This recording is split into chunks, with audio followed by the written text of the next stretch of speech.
अस्सलाम वालेकुम। वालेकुम अस्सलाम। मौलाना खैरियत है, कहाँ से आ रहे हैं? रमज़ान में तरावी के लिए हाफिज का इंटरव्यू था, बड़ी मस्जिद में मीटिंग थी, वहाँ पर गया हुआ था। ऐसे इतनी रात आप कहाँ जा रहे हैं? आपको तो मस्जिद में होना चाहिए। आज शबे बारात है ना, सुबह से लेकर अभी तक समझिए इसी के इंतजाम में लगा हुआ हूँ। सुबह मार्केट गया, वहाँ से मोमबत्ती के लिए बड़ी भाग दौड़ करनी पड़ी। हमारा दीवार भी अजीब है, चिराग लाओ, बत्ती लाओ, हलवा पकाओ, फातिहा कराओ, न्याज कराओ, चढ़ावा चढ़ाओ, फकीरों को खिलाओ। अरे भाई साहब, आप ये किस चक्कर में फंस गए? ये सब शरीयत से दूर की चीजें हैं। आप मुसलमान हैं, दीन का ख्याल रखें, दीन सब पर मुकद्दम है। आप कहना क्या चाहते हैं? कहीं आप 24 नंबर वालों में से तो नहीं हो गए? आपने सही समझा, मैं भी घूम रहा था। एक आलिम की मुलाकात ने मेरी आँख पर बंधी पट्टी हटा दी है। हैं। अरे मौलाना फिर तो गए आप काम से।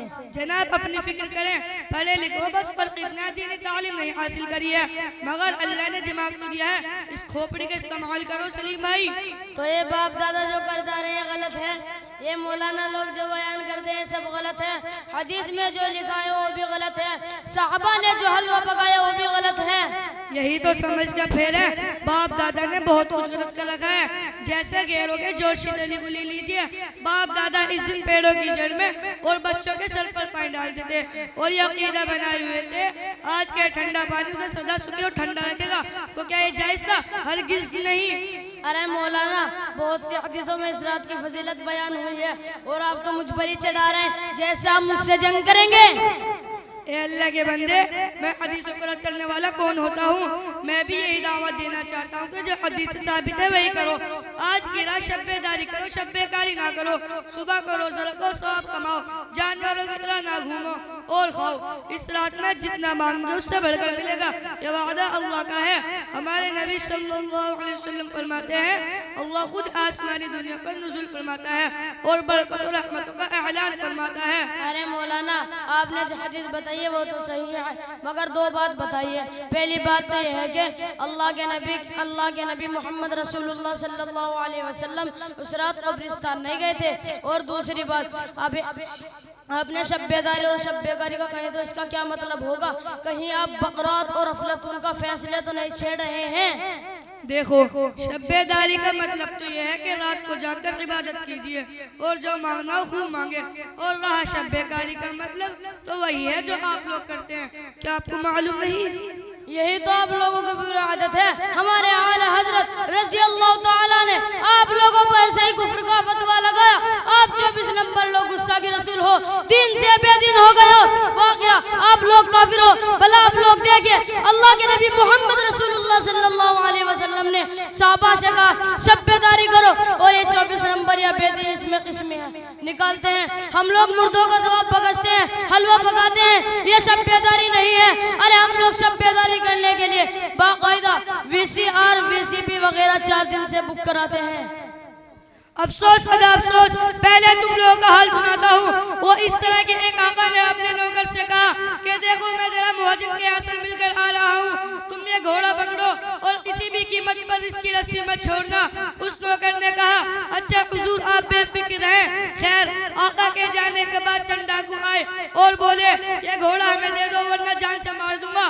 तो उस नौकर ने कहा, चाहे कुछ कर लो, मैं इस रस्सी को छोड़ नहीं सकता। आखिर एक बूढ़ा डाकू कुछ सोचकर आगे बढ़ा और रस्सी को आगे से काटने लगा। ये नौकर देखता रहा और रस्सी पकड़े रहा। थोड़ी देर बाद आका आया तो उसने देखा कि रस्सी पकड़े हुआ घोड़ा भी नहीं है। तो उसने सबब पूछा कि ये सब क्या है? तो उस नौकर ने कहा, अजी हुजूर, कुछ डाकू आ गए थे, वो मुझसे रस्सी छीन रहे थे, मैंने नहीं दी तो उन्होंने मुझे मारा भी, लेकिन आपके कहने के मुताबिक मैं रस्सी पकड़े हुआ हूँ। आका को इसकी बेवकूफ़ी पर हंसी आ गई तो जल्दी से बोला, हुजूर हुजूर मेरी तनख्वाह बढ़ा दीजिए। अरे भाई, घोड़ा जा चुका है, तुम किस भूल में हो? आखिर बरेली को हो ना? अरे मौलाना, मुंह संभाल के बात करो, हम लोग पक्के अहले सुन्नत वल जमाअत है, हमारी रात मत खराब करो। हमारे साथी चाय बना चुके होंगे, मैं जाता हूँ। अरे भाई सलीम, कहाँ चले? यही तो बताना था कि तुम लोग कैसे मुसलमान हो। सुनो, तुम लोग आज की रात हलवा बनाते हो, इसी तरह गैर अमावस की रात हलवा पूरी बनाते हैं। तुम लोग मुर्दों की रूह खिलाने का अकीदा रखते हो, जैसे कि तुम्हारा आला हज़रत के वसीयतनामे में इधर गैरों का अकीदा है कि जब तक धर्मशाला के पंडित और भिखारियों को भोजन नहीं खिलाया जाता, जब तक इनकी रूह यानी जीव बेखर को सुधारती है। तुम लोग जुमराती बाबा का चढ़ावा चढ़ाते हो, वो लोग इस दिन यानी सोम भगवान के लिए अग्नि देवता के सामने पदार्थ कर हवन करते हैं, वो भी नहीं सोते। तुम लोग मुहर्रम का तमाशा करते हो, वो लोग रामनवमी का तमाशा करते हैं। तुम लोग हजारों बाबाओं को पूछते हो, वो लोग हजारों देवताओं को पूछते हैं।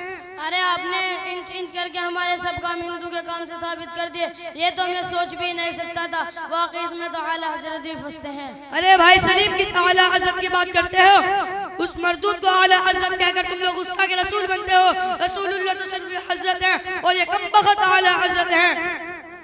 वाह, मान गया मौलाना, आपने बड़ी कांडे की बात कही है। अगर और भी कुछ है तो जल्द सुनाइए। हाजिर तो गए काम से आला हजरत। तुम लोग शब्बे रात में मुर्दों की रूहें घरों में आती हैं और देखते हैं कि हमारे लिए क्या पका। इसी तरह गैरों का मुस्तकिल अकीदा है कि अगर इनकी रूह को किसी चीज की ख्वाहिश थी और वो इनको ना मिली तो लौट लौट कर आती है।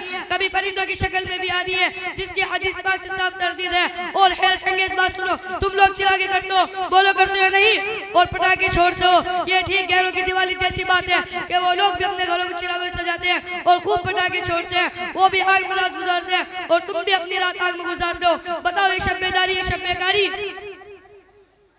जनाब जी मुझे माफ कर दो, मैं तो आज तक जैसा बाप दादा ने क्या करता रहा, जैसा मौलवी लोग बताया करता रहा, पर आज सारी पोल खुल गई।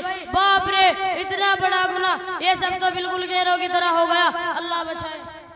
जब आपका ज़हन साफ हो गया है तो थोड़ा सुन लीजिए ताकि मजीद पुख्तगी आ जाए। देखो, आप अगरबत्ती और मोमबत्ती ले जा रहे हो कब्रिस्तान, और इस कब्रिस्तान को नारिस्तान बना दोगे। ठीक इसी तरह जैसे गैर अव्वलन तो दुनियाई में जलाकर राख कर देते हैं, लेकिन जलाकर भी नहीं छोड़ते। देखना होता आप उनके शमशान घाट चले जाओ, वहाँ पर भी यही अगरबत्ती और यही मोमबत्ती और यही माचिस मिलेगी। क्या राजघाट पर रवानी जी कब्र नहीं देखा? वहाँ तो हर वक्त जहन्नम का शोला देखता रहता है। हाँ हाँ जरूर देखा है, और भी कई जगह पर ऐसा देखा है। अरे मौलाना, आपने तो बिल्कुल सही फरमाया। जनाब जी मुझे माफ कर दो, मैंने आपकी शान में गुस्ताखी कर दी। अरे भाई सलीम, ये तो हम लोगों की बात थी जो हो गई। अब आपको एक तारीख की बात बताता हूँ। अली बिन इब्राहिम ने लिखा है कि रोशनी की बिदअत अव्वल बरो मक्का कौम से शुरू हुई। वो लोग आतिश परस्ती थे। पास जब मुसलमान हुए तो उन्होंने इस्लाम में वो बात दाखिल करी जिसकी मुलम्मा साजिश इस्लामी तरीका करार दे दिया, और ऐसा करने से उनकी गर्ज सिर्फ आतिश परस्ती थी, जबकि मुसलमानों के साथ इन चिरागों की तरफ फर्स्ट में सजदा था। यानी मस्जिद में सबसे आगे जब लाइन लगाकर चिराग होंगे तो आतिश परस्ती भी हो जाएंगे और नाम के मुसलमान भी रहेंगे। अरे भाई मौलाना, अब कुछ कहने की जरूरत नहीं, मैं पूरा समझ गया। आज से इन बिदअत से तौबा करता हूँ और आपकी तरह अहले सुन्नत वल जमाअत बनता हूँ। अल्लाह से साबित कदमी की दुआ फरमाए। ए लीजिए, से भी तोड़ दिया। अल्लाह हम सबको अपने दीन पर साबित कदम रखे और दूसरे भटके हिदायत दे। अस्सलाम वालेकुम।